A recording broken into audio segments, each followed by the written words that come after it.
മഴ മാറി. അപ്പോൾ ഇന്ന് ഡിസംബർ 1-ാം തീയതിയാണ്.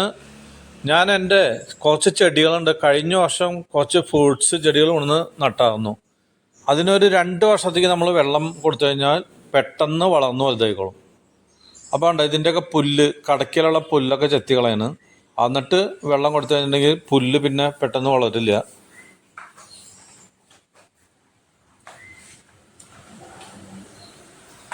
അപ്പം ചേമ്പുണ്ട്, ചേനയുണ്ട്, പൈനാപ്പിൾ ചെടികൾ, പപ്പായ ചെടികൾ, അതിനൊന്നും വെള്ളം കൊടുക്കേണ്ട ആവശ്യമില്ല.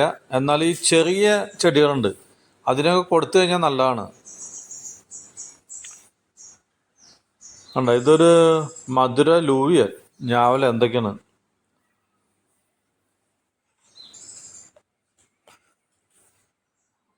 അപ്പോൾ ഉണ്ടല്ലേ ഇതിൻ്റെയൊക്കെ പുല്ലൊക്കെ കളഞ്ഞിട്ട് കഴിഞ്ഞിട്ടുണ്ടെങ്കിൽ നല്ല വൃത്തിയും ഉണ്ടാവും.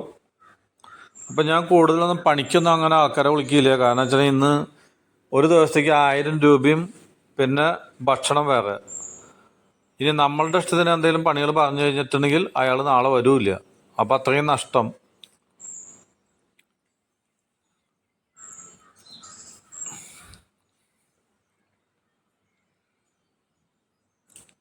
അപ്പോൾ സബിത വരണുണ്ട് ആള്. സ്റ്റാഫ് ഫുഡൊക്കെ പഴുത്താ. ഒരു സ്റ്റാഫ് ഫുഡ് കൊണ്ട് വരണുണ്ട്. ഇതൊക്കെ പഴുത്തു എന്ന് പറഞ്ഞിട്ട് പണി നിർത്തിയേക്കുക, നമുക്ക് പൊട്ടിച്ച് എടുക്കാന്ന് പറഞ്ഞിട്ടാണ് വിളിക്കുന്നത് ആള്. അപ്പം ഞാൻ കയ്യും കാലൊക്കെ ഒന്ന് ചെരുപ്പൊക്കെ കഴിയേ ഒരെണ്ണം കൊണ്ടുവന്നിട്ടുണ്ട് ആള്. ഇതേ കണ്ടില്ലേ പഴുത്തു എന്ന് പറഞ്ഞിട്ടാണ്.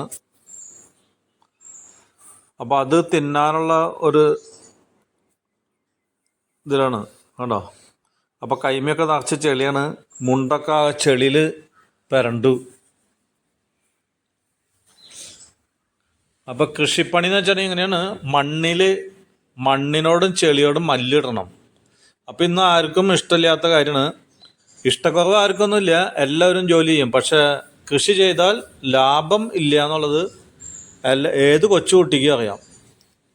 അതുകൊണ്ട് ആർക്കും ഇഷ്ടമില്ല. അല്ലാണ്ട് ജോലി ചെയ്യാൻ ഇന്ന് ആർക്കും ബുദ്ധിമുട്ടൊന്നുമില്ല. ഇപ്പം നമ്മളുടെ മക്കളൊക്കെ കാനഡ, യൂറോപ്പ് രാജ്യങ്ങളിലൊക്കെ പോയിട്ട് എന്താ ജോലി? ഇതന്നെ പണി. ഇതിലും വൃത്തികെട്ട പണികളാണ് അവർ ചെയ്യുന്നത്. കാരണം പൈസ കിട്ടണം. അപ്പം നമ്മളെല്ലാവരും ജോലി ചെയ്യാൻ തയ്യാറാണ്. എത്ര ജോലി എടുക്കാനും ആർക്കും ഒരു കുഴപ്പമില്ല. കൃഷിപ്പണിയല്ല, അതിൻ്റെ അപ്പുറത്ത് അവൻ ചെയ്തു തരും. പക്ഷേ ഒന്നും കിട്ടാത്ത കാരണം വേണ്ടെന്ന് വെച്ചു. അപ്പം ഇതാണ് സ്റ്റാഫ് ഫുഡ്. ഭയങ്കര രുചിയാണുള്ളത്. എല്ലാം പഴുത്തു എന്നാണ് അവളെ സവിത പറയണം. അപ്പം എല്ലാം പഴുത്തുപ്പുണ്ട്, വന്ന് പൊട്ടിച്ചോ, പണിയൊക്കെ നിർത്ത്. ശരി, ഇപ്പോൾ വരാം. ഇതാ വെള്ളം ഒന്ന് മാറ്റിയിട്ടെ, എന്നിട്ടാവാം. നീ നടന്നാ ഞാൻ വരാം. അവള് പോവില്ല. എന്ന് വെച്ചാൽ ഞാൻ വരാന്ന് പറഞ്ഞാൽ ഇന്ന ചെല്ലില്ലേ. അപ്പോൾ അവിടെ കാവിലേക്കാണ് ആള്. സ്റ്റാഫ് ഫുഡ് കണ്ടില്ലേ പഴുത്ത് നിൽക്കണത്. കണ്ടില്ലേ എത്ര എണ്ണ അത്. കുറെ വഴിയിലൊക്കെ വീണും ഒരാൾക്ക് പോലും വേണ്ട. അപ്പം ഞാൻ ഇതുപോലെ കയറിയിട്ട് പൊട്ടിച്ച് കഴിഞ്ഞിട്ടുണ്ടെങ്കിൽ കണ്ടോ, നമ്മൾ പൊട്ടിക്കുമ്പോൾ ഇത് വലത്തോട്ടിലൊക്കെ പൊട്ടിക്കണം. ഇല്ലെങ്കിൽ താഴെ വീണിട്ടുണ്ടെങ്കിൽ ഇതൊക്കെ ചതഞ്ഞ് രുചി പോവും, പിന്നെ നാളേക്ക് കേടുവരും. അപ്പം ഇഷ്ടം പോലെ ഉണ്ടോ. ഈ മഞ്ഞയാണ് പഴുത്തത്, പച്ച കളറിലുള്ള പച്ച തന്നെ. അപ്പോൾ പഴുത്തത് നോക്കിയിട്ട് കുറേ കണ്ടില്ലേ, ഇഷ്ടം പോലെ സാധനം. ഒരു ബക്കറ്റ് കൊണ്ടുവന്നിട്ടുണ്ട്, അതിൽ നിറച്ച് കൊണ്ടുപോകണം. അപ്പം ഇതൊരു 5 എണ്ണം നമ്മൾ ഞെക്കി അമർത്തിയാണ്ട് പിഴിഞ്ഞു കഴിഞ്ഞാൽ ഒരു 400 മില്ലി ഒരു സർവത്ത് ഗ്ലാസ് ഫുള്ളായിട്ട് കിട്ടും. സർവത്ത് ഗ്ലാസ് ആണെങ്കിൽ പണ്ടാണ് 400 മില്ലി സർവത്ത്. ഇപ്പൊക്കെ ചാരായം കുടിക്കുന്ന ഗ്ലാസ് ഉണ്ട്, അല്ലെങ്കിൽ ബീർ കുടിക്കുന്ന ചെറിയ ഗ്ലാസ്, അതിലൊരു ഗ്ലാസ് കൊടുക്കുള്ളൂ സർവത്ത്. കണ്ടില്ലേ, ഇതാണ് സ്റ്റാഫ് ഫുഡ്. ഇഷ്ടം പോലെ പഴുത്താണ് കണ്ടോ. അപ്പം നമ്മൾ പിടിച്ചോ. അപ്പോൾ സബിത താഴെ ഒപ്പം ഉണ്ട്. ഇത് കണ്ടില്ലേ ബക്കറ്റിലാണ്.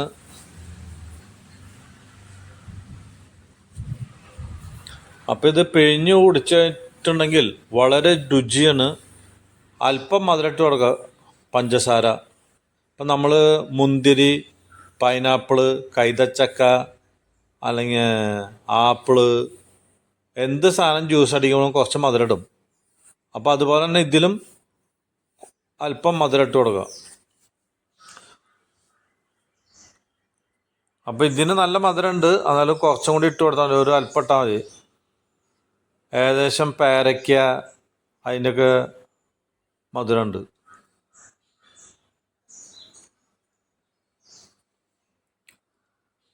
അപ്പോൾ സബിത പറയുന്നത് ഇത് ചെളിയൊക്കെ ആയിട്ടുള്ള മുണ്ടാണല്ലോ. ഇത് കൃഷിക്കാരെന്ന് വെച്ചിട്ടുണ്ടെങ്കിൽ ചെളിയിൽ മണ്ണിലും കിടന്ന് ഉരുണ്ട് കിടന്നിട്ടാണ് നടക്കുന്നത്, മനസ്സിലായ? അപ്പം ഞാനൊന്നും അത്രയ്ക്കും പണിയെടുക്കണില്ല. അപ്പോൾ പണ്ടുള്ളവർക്ക് ചെളിയിൽ തന്നെ ഇരിക്കണ്, അവിടെ തന്നെ കിടക്കണ്. ഉച്ചയ്ക്കൊക്കെ എവിടെ കിടക്കുക? ഉച്ചയ്ക്ക് അവർ കൃഷി സ്ഥലത്തൊന്നും മടങ്ങി വീട്ടിൽ പോവില്ല, അവർ ആ മരത്തിൻ്റെ കടയ്ക്ക് തണലത്ത് കിടക്കണ്. ഇന്നുള്ളവർ കിടന്നു കഴിഞ്ഞിട്ടുണ്ടെങ്കിൽ ചൊറിയും ചിരങ്ങാവും. അപ്പോൾ ഉണ്ടോ, അതൊന്നും കുഴപ്പമുള്ളതില്ല. അപ്പോൾ ഉണ്ടല്ലേ, നമ്മളുടെ പണി കഴിഞ്ഞു, നമ്മൾ യാത്ര. അപ്പോൾ ഇതുപോലെയാണ് നമ്മൾ നല്ല അധ്വാനം ചെയ്തിട്ടുണ്ടെങ്കിൽ ഇഷ്ടം പോലെ ഭക്ഷണവും കഴിക്കാം, സുഖമായിട്ട് യാത്രയും ചെയ്യാം. കണ്ടില്ലേ, ഇപ്പം എൻ്റെ താറിൽ ഞങ്ങൾ കറങ്ങാൻ പോവാണ്. അപ്പോൾ ഒരു 2 മണിക്കൂർ നമ്മൾ പണിയെടുത്താൽ മതി, സുഖമായിട്ട് നമ്മളുടെ ഭക്ഷണത്തിനുള്ള സാധനം കിട്ടും.